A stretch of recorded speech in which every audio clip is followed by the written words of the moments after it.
I never imagined a school trip could turn into something that would haunt me for years. It was supposed to be a simple day of exploration and learning, a break from the monotony of the classroom. We were heading to a remote nature reserve, far from the city, where we could immerse ourselves in the wilderness and observe wildlife. The excitement of spending a day outside with friends made the long bus ride pass quickly, and I couldn't wait to hit the trails. I was grouped with my best friends, Sarah and Kevin, and we were eager to explore. The teachers had given us clear instructions: stick to the marked paths, meet at designated check-in points, and don't wander off. It all seemed straightforward, and we set off into the woods with a sense of adventure. As we walked, though, I began to feel a strange unease. The trail seemed longer than expected, the woods denser, the paths less defined. I tried to shake off the feeling, telling myself it was just nerves. After all, we were just on a school trip. What could possibly go wrong? But as we continued, I noticed our group had started to spread out. Sarah and Kevin were ahead, laughing and talking, while I had fallen a few steps behind, lost in my own thoughts. It wasn't until Kevin asked, "Where's Emily?" that I realized something was wrong. Emily had been with us, walking just a few steps behind me. I turned around, expecting to see her, but the path behind us was empty. We called her name, but there was no response. My stomach tightened as the reality set in. Emily wasn't just a few steps behind. She was gone. We backtracked, calling out for her, searching the woods for any sign of her. But the further we went, the more it became clear that she hadn't just fallen behind. She had disappeared. Panic started to rise in my chest as we reached the last check-in point, where we were supposed to meet up with another group. They were there, but Emily wasn't. We explained what had happened, and soon everyone was searching for her, calling her name, combing the area for any trace of her. But it was as if she had vanished into thin air. The teachers, Mr. Lewis and Ms. Anderson, tried to stay calm, but I could see the worry in their eyes. They had no way to contact help, no cell service, no backup plan. The sun was beginning to set, and the reality of our situation was sinking in. We were in the middle of nowhere, and one of our classmates was missing. As the hours passed, the search grew more desperate. We split into smaller groups, retracing our steps, calling out for Emily, but every effort seemed to lead us deeper into confusion and fear. The woods that had seemed so inviting in the morning now felt like a maze, and the thought of Emily out there alone, scared, and possibly hurt was unbearable. I kept replaying the last time I saw her in my mind, just a few steps behind me, walking quietly. How had I not noticed she was gone? Why hadn't I been more aware? The guilt gnawed at me, intensifying the growing dread that something terrible had happened. By the time nightfall approached, the decision was made to return to the bus. The teachers had no choice. We couldn't keep searching in the dark, and we needed to wait for help. The walk back to the bus was silent, each of us lost in our thoughts, fearing the worst. That night, none of us slept. We huddled together on the bus, staring out into the darkness, wondering where Emily was, if she was okay, if we'd ever see her again. The teachers tried to reassure us, but their words felt hollow. The fear was too real, the uncertainty too overwhelming. The next morning, we were all hoping for good news, but it never came. The park rangers and local authorities searched the area extensively, but there was no sign of Emily. She had simply vanished, and no one could explain how or why. In the days that followed, the school was thrown into chaos.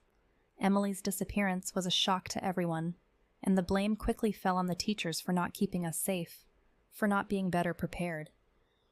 But the truth is, no one could have anticipated what happened. I still think about that trip often. The fear and uncertainty we felt in those woods were real, a stark reminder of how vulnerable we were, even in what seemed like a controlled environment. But what haunts me the most is the unanswered question of what happened to Emily. She was there one moment, and the next, she was gone. And until this day, Emily is still missing.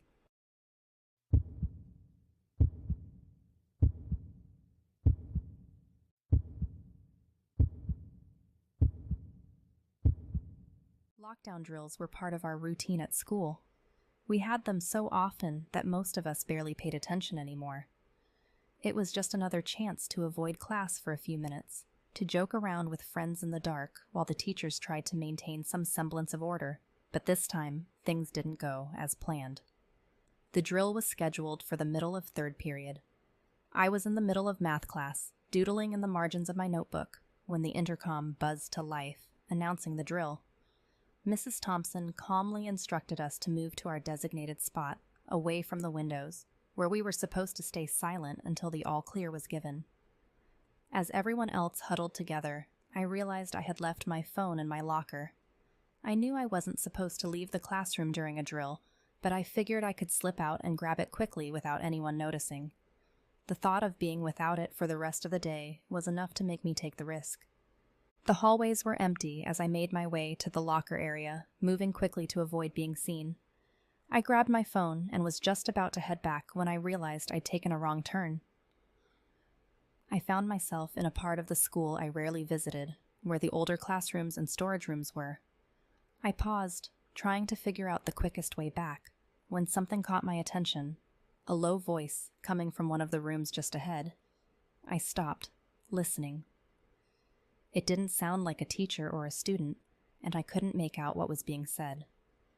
Curiosity got the better of me, and I edged closer, careful not to make any noise. As I neared the door, I recognized the voice. It was Mr. Carter, one of the custodians. I knew him only by sight. He was always quiet, keeping to himself, doing his job without much interaction with the students. But what was he doing in a classroom during a lockdown drill? I heard another voice respond, and it was clear they were discussing something serious. I leaned closer, trying to catch their conversation. "We've got to be careful," Mr. Carter was saying. "This is too risky with everyone around." The second voice replied, "We don't have a choice. If we back out now, we'll be in even deeper trouble. Just make sure no one finds out." My heart began to race. What were they talking about? Whatever it was, it didn't sound like something that should be happening in a school. I knew I needed to get out of there, but just as I turned to leave, the door creaked open and Mr. Carter stepped out. He froze when he saw me, and for a moment, we just stared at each other. His expression shifted from surprise to something darker. "What are you doing here?" he asked, his voice low and tense. I got lost," I stammered, trying to keep my voice steady. "I was heading back to my classroom." He didn't respond right away, just stared at me like he was deciding what to do next. I knew I had to get away from him, but I didn't want to make it obvious that I'd overheard their conversation. I forced a smile, taking a step back. "I should get going," I said, turning to leave. Before I could take another step, he grabbed my arm. "You shouldn't be wandering around during a lockdown," he said, his grip tightening. I nodded, swallowing hard. "You're right. I'll head back now." He hesitated for a moment, then let go. "Be quick about it," he muttered, watching me closely as I walked away. I forced myself to move calmly, resisting the urge to run until I was out of his sight. As soon as I turned the corner, I broke into a sprint, my heart pounding in my chest. I didn't stop until I was back in the main hallway, where I slowed down, trying to blend in with the other students as if nothing had happened. When I finally returned to my classroom, Mrs. Thompson gave me a questioning look, but didn't say anything. I took my place with the others, but my mind was racing, trying to process what I had just heard. As the drill ended and we went back to our regular classes, I couldn't shake the feeling that something was seriously wrong. Mr. Carter's behavior wasn't normal, and the conversation I'd overheard suggested he was involved in something dangerous, maybe even illegal. But what could I do? If I reported it, would anyone believe me? And if they did, what would happen next? I had no idea who I could trust, and the thought of going to the principal or another teacher made me feel sick. For the rest of the day, I couldn't concentrate.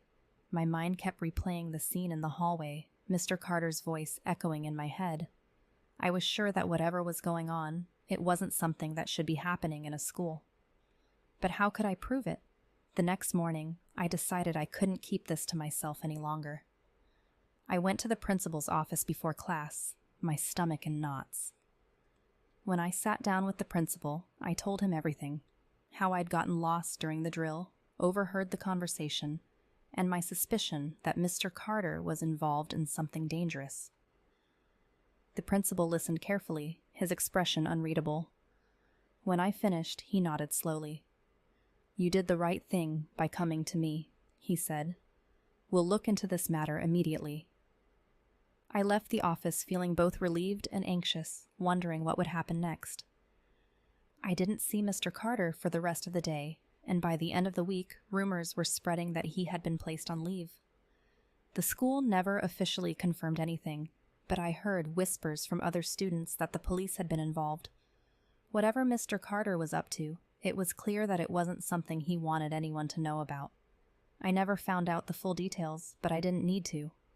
The whole experience left me feeling unsettled, knowing that something so dangerous could happen so close to home, in a place where we were supposed to be safe.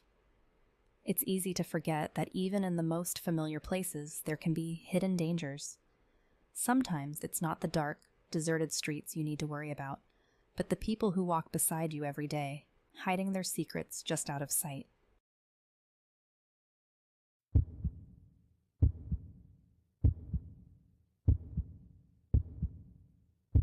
Starting my senior year in a small eastern town felt like the beginning of the end.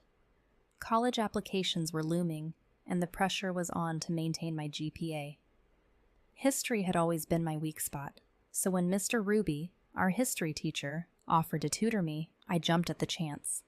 He was known for being tough, but at the same time fair, and he was the kind of teacher who pushed you to be better. I figured a few extra hours with him each week would help me get my grades where they needed to be. Mr. Ruby was in his late 30s, always well-dressed and professional. He had a way of explaining things that made complex topics easier to understand, which is why I was grateful for the tutoring sessions. At first, everything seemed normal.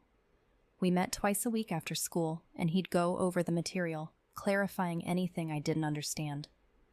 He was patient, never rushing me, and always encouraging.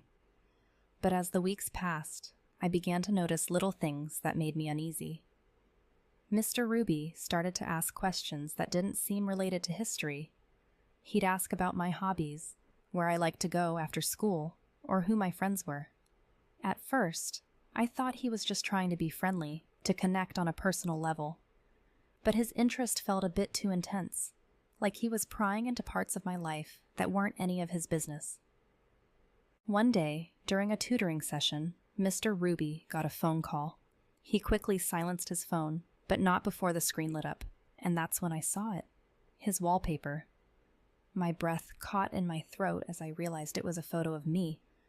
It wasn't a recent picture either. It was one from my Instagram, posted when I was in 9th grade. I recognized it immediately. The same outfit, the same background. I had taken that picture years ago at a local park. I felt a wave of nausea wash over me. Why would he have a picture of me, especially one from so long ago? My mind raced with questions, but I forced myself to stay calm, pretending I hadn't seen anything.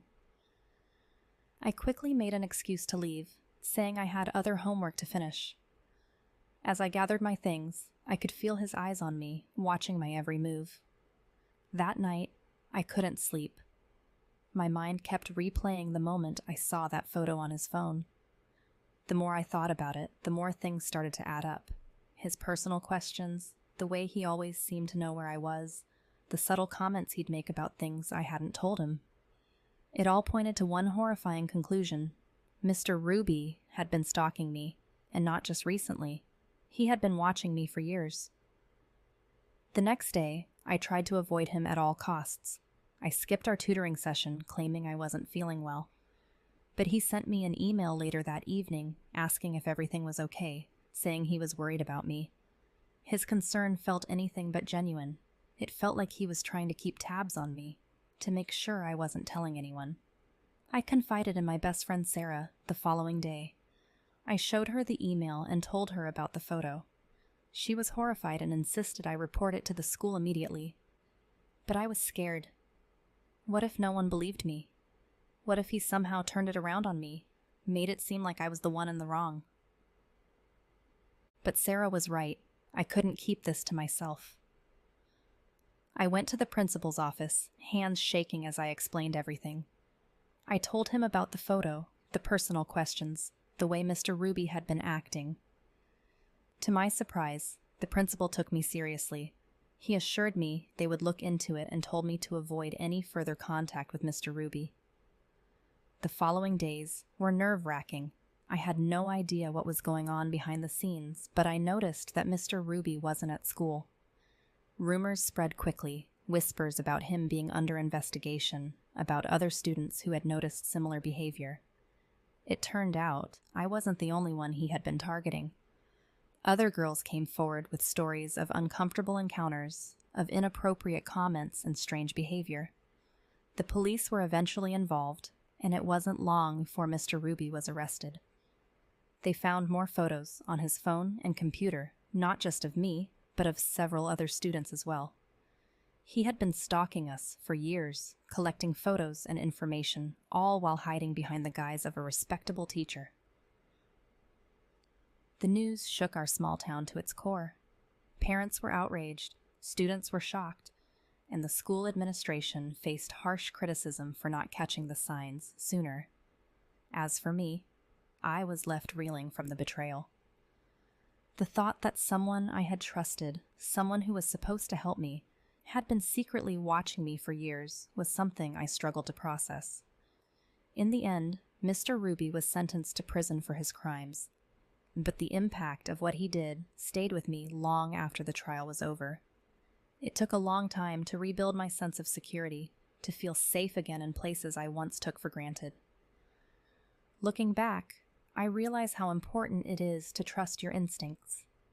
When something feels wrong, it probably is, and no matter how much someone seems trustworthy, you should always be cautious, especially when they have access to your personal life. It's a lesson I'll never forget, a lesson that nearly cost me everything.